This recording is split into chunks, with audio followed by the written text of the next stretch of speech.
আমিনুল হক ফাটাকেষ্ট। বাংলাদেশের নতুন ক্রীড়া প্রতিমন্ত্রী আমিনুল হক ফাটাকেষ্ট। আর নাজমুল ইসলাম ভালো মানুষ, সৎ মানুষ। তাকে বাংলাদেশের অর্থমন্ত্রী করে দিলে দেশের উপকার হবে। নাজমুল ইসলাম বিসিবির সেই বিতর্কিত পরিচালক, যিনি তামিম ইকবালকে ভারতীয় দালাল বলেছেন, যিনি বাংলাদেশের সকল ক্রিকেটারদেরকে নিয়ে অপমানসূচক মন্তব্য করেছেন, যার জের ধরে বিপিএল এর খেলা একদিন বন্ধ পর্যন্ত ছিল, সেই নাজমুল ইসলামকে সৎ মানুষ, ভালো মানুষ সার্টিফিকেট দেওয়া হচ্ছে এবং তাকে বাংলাদেশের অর্থমন্ত্রী করে দেওয়ার প্রস্তাবও করা হচ্ছে। কিন্তু ক্রীড়া প্রতিমন্ত্রী আমিনুল হক ফাটাকেষ্ট। ক্রিকেটাররা বাংলাদেশের যথেষ্ট ভদ্র নন, যথেষ্ট অভিজাত নন। কেননা তারা যখন ফারুক আহমেদ হেঁটে যান পাশ দিয়ে তারা হাসাহাসি করেন। আর সাংবাদিক, তারা তো বাংলাদেশ ক্রিকেটের শত্রু, বাংলাদেশ ক্রিকেটটাকে ধ্বংস করতে চান। এই কথাগুলো আসিফ আকবরের, যার মূল পরিচয় সম্ভবত কণ্ঠশিল্পী, বাংলাদেশ ক্রিকেট বোর্ডের পরিচালক পরিচয়ে তিনি এই কথাগুলো বলেছেন। ডিবিসি নিউজ স্পোর্টসে একটা টক শোতে তাকে আমি দেখছিলাম, ফারুক আহমেদ ভাইও সেখানটাতে ছিলেন, তাই অনন্তর সেই টক শোটাতে, সেইখানটাতে তিনি এরকম কথাবার্তাগুলো বলে গেলেন, অবলীলায় বলে গেলেন। এবং অবলীলায় এইসব কথাবার্তা বোর্ড পরিচালক হওয়ার পর তিনি বলেই চলেছেন। কারা বলছেন, কে বলছেন? এইখানে ক্রীড়া প্রতিমন্ত্রীও ফাটাকেষ্ট, এইখানটাতে হচ্ছে সাংবাদিকরাও শত্রু, এইখানটাতে ক্রিকেটাররাও যথেষ্ট ভদ্র অভিজাত নন। কিন্তু ভালো হচ্ছেন নাজমুল ইসলাম, ভালো হচ্ছেন গিয়ে তিনি এবং তাদের বোর্ড, যারা একটা ভীষণ প্রশ্নবিদ্ধ নির্বাচনের মাধ্যমে বিসিবিতে এসেছেন এবং যাদের সময় বাংলাদেশ টি-20 বিশ্বকাপ খেলা হয় নাই। এই বোর্ডের একজন প্রতিনিধি এরকম কথাবার্তা বলে চলেছেন এবং বাংলাদেশ ক্রিকেট দিব্যি সেটা হজম করে যাচ্ছে। আমি একটা কথা অনেকবার অনেক ভিডিওতে বলেছি যে কাদের খপ্পরে পড়েছে বাংলাদেশ ক্রিকেট। এই টেনিওরটা, আমিনুল ইসলাম বুলবুল ভাইয়ের এই ক্রিকেট বোর্ডের সময়টা এই হিসাবেই ইতিহাসে লেখা হয়ে থাকবে। কাদের খপ্পরে পড়েছিল বাংলাদেশ ক্রিকেট, এইটুকু বললেই আমরা এই ক্রিকেট বোর্ডের কথা মনে করতে পারবো।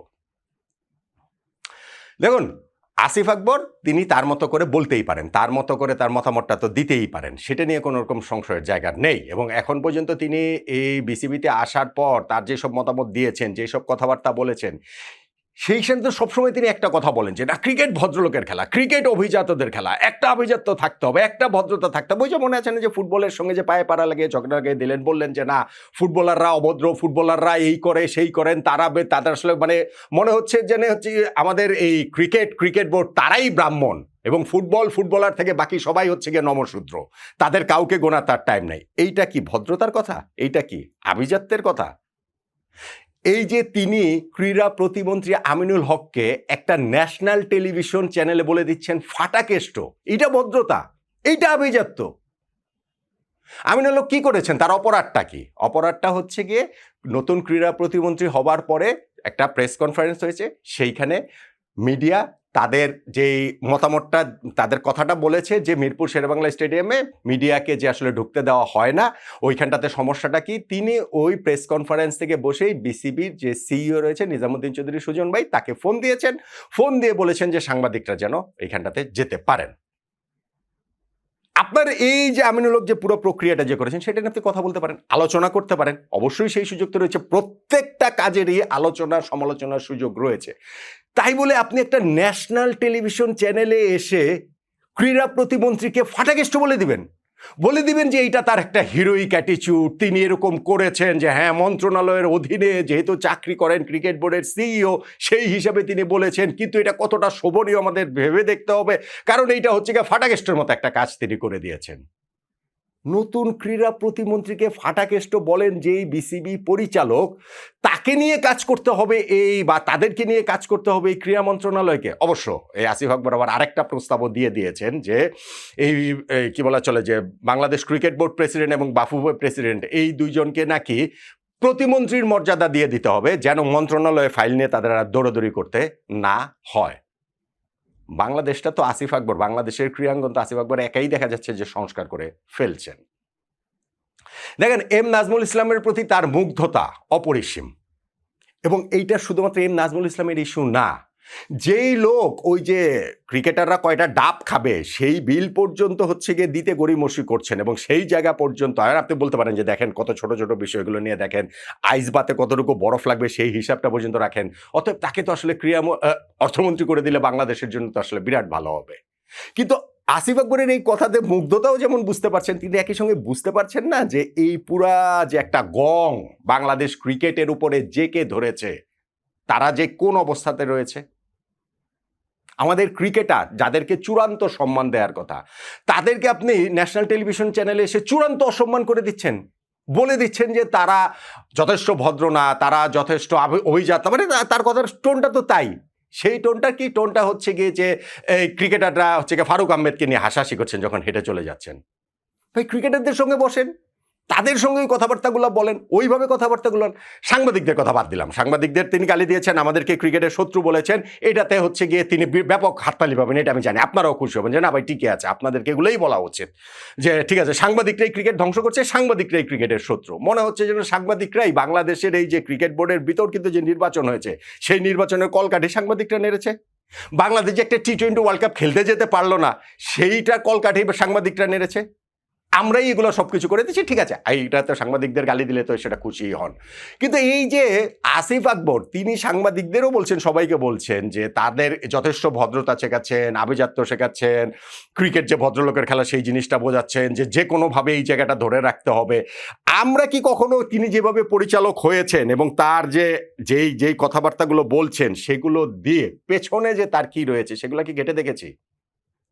তিনি কিভাবে পরিচালক হয়েছেন? বাংলাদেশ ক্রিকেট বোর্ডের পরিচালক হবেন তিনি, আমেরিকাতে গেছেন কনসার্ট করতে, তিনি তখন ভেবে গিয়েছিলেন যে তিনি বিসিবির পরিচালক হবেন? কোনোদিন তার স্বপ্নের মধ্যে ছিল? ওই যে কুমিল্লার ভাই বেড়াদার কোটায় চলে এসেছেন, হয়ে গিয়েছেন। তিনি এমন একজন লোক, আমরা কি এই কথা বলেছি যে এতদিন ধরে এত আলোচনা তারকে নিয়ে করলাম, এখন সেটা করতে একটু বাধ্য হচ্ছি, যে তিনি যে গ্রেফতার হয়েছিলেন, আসিফ আকবর গ্রেফতার হয়েছিলেন। কেন গ্রেফতার হয়েছিলেন? গ্রেফতার হয়েছিলেন যে গানের কপিরাইটস চুরির জন্য। এই যে গায়ক শফিক তুহিনের মামলায় গ্রেফতার আসিফ, সেই আসিফ কেন গ্রেফতার হয়েছেন? এটা আরও 2018 সালের কথা, আরও কত 8 বছর আগের কথা। সেখানে বলা হচ্ছে শফিক তুহিন তার মামলার অভিযোগ করেছেন, 1 জুন রাত 9টার দিকে একটি চ্যানেলের সার্চলাইট অনুষ্ঠানের মাধ্যমে তিনি জানতে পারেন আসিফ অনুমতি ছাড়াই তার সঙ্গীত কর্মসহ অন্য গীতিকার সুরকার শিল্পীদের 617টি গান সবার অজান্তে বিক্রি করে দিয়েছেন। পরে তিনি বিভিন্ন মাধ্যমে যোগাযোগ করে জানতে পারেন আসিফ তার প্রযোজনা প্রতিষ্ঠান আরব এন্টারটেইনের চেয়ারম্যান হিসেবে বিভিন্ন প্রতিষ্ঠানের মাধ্যমে গানগুলো ডিজিটালে রূপান্তর করে প্রতারণার মাধ্যমে বিপুল অর্থ উপার্জন করেছেন। গান, তার তো গানেরই জায়গা, তিনি তো গায়কই।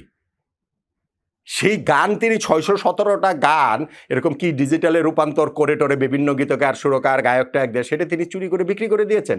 সেই জন্য তার বিরুদ্ধে মামলা হয়েছে। সেই জন্য তাকে হচ্ছে গিয়ে মানে রিমান্ডেও নেওয়া। এই যে দেখেন আরেকটা জিনিস, যে গায়ক আসিফ আকবর গ্রেফতার 7 দিনের রিমান্ড চাইবে সিআইডি। এখন যেই লোক, তা আরও আছে, তার অনেক কীর্তির জায়গা তো রয়েছে। কণ্ঠশিল্পী আসিফের বিরুদ্ধে মাদক মামলায় অভিযোগপত্র।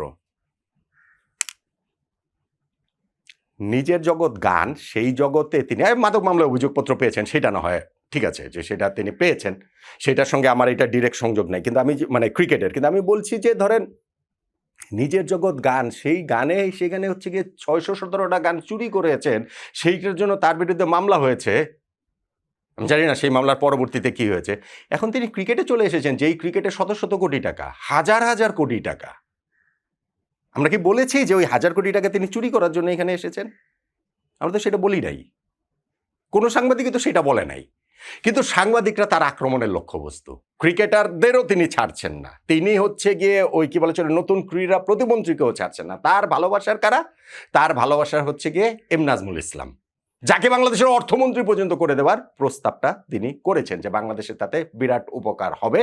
কিন্তু কথা বলতে পারবেন না, মিডিয়ার সঙ্গে তিনি কথা বলতে পারেন না। আসিফ আকবর তিনি কথা বলতে পারেন, এবং কি কথা বলতে পারেন সেটা তো আমরা বিভিন্ন সময়ে যে বিসিবিতে তিনি আসার পর মিডিয়ার সঙ্গে যে কথা বলেছেন, তাতে আমরা দেখেছি যে তিনি কি কথা বলতে পারেন।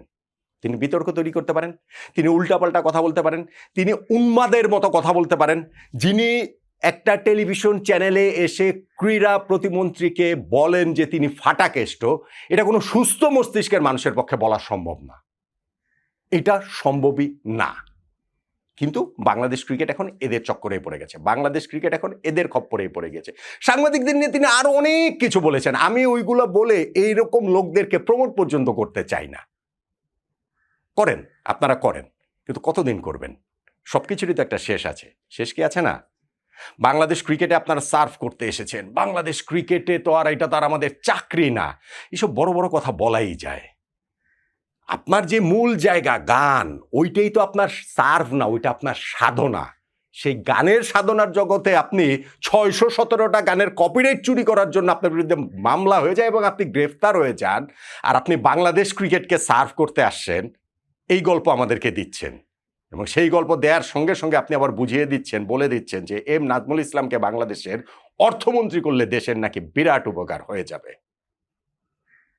নতুন ক্রীড়া প্রতিমন্ত্রী আমিনুল হককে তিনি নাকি রাজনীতিতেও এনেছেন, এই আসিফ আকবর। যদিও এই বিএনপির রাজনীতির সঙ্গে কিন্তু আসিফ আকবরের কোনো সংশ্লিষ্টতা নাই, এখন আর নাই, অন্তত পক্ষে গত 15 বছর ধরে নাই। 2011 সাল থেকেই কিন্তু বিএনপির সঙ্গে তিনি আর নাই। কিন্তু গলার আওয়াজে মনে হয় যে তিনিই বিএনপি, মনে হয় যে তিনি বাংলাদেশের এই সরকার হচ্ছে গিয়ে চালাচ্ছেন। এবং ক্রীড়া প্রতিমন্ত্রী আমিনুল হক তাকে ফাটাকেষ্ট বলেছেন, বলার পরও যদি তারা একসঙ্গে গলা জড়াজড়ি করে, তিনি যদি ওইটা মেনে নিয়ে হজম করে এই আসিফ আকবরদের নিয়েই আসলে কাজ করেন, তাহলে বুঝতে হবে যে বাংলাদেশের এই পুরো সিস্টেমটা কিসের চক্করে আসলে পড়েছে। আমি সার্টেনলি বিশ্বাস করি, যেই কথাটা আমি বলি যে একটা থিম, যে কাদের চক্করে বাংলাদেশ ক্রিকেট পড়েছিল, সেই চক্করটার মধ্যে নতুন ক্রীড়া প্রতিমন্ত্রী আমিনুল হক পড়ে যাবেন না। বাংলাদেশ ক্রিকেট আমাদের সবারই একটা ভালোবাসার জায়গা, এবং সেই ভালোবাসার জায়গাটাকে ধ্বংস করার জন্য এই দুষ্টু লোকেরা ক্রিকেটে ভর করেছেন। আমিনুল হককে যখন এখন ফাটাকেষ্ট বলছেন আসিফ আকবর, কিছু স্টেপ নেন না আমিনুল ভাই, একটু নিয়ে দেখান না, বাংলাদেশ ক্রিকেটটাকে বাঁচান না।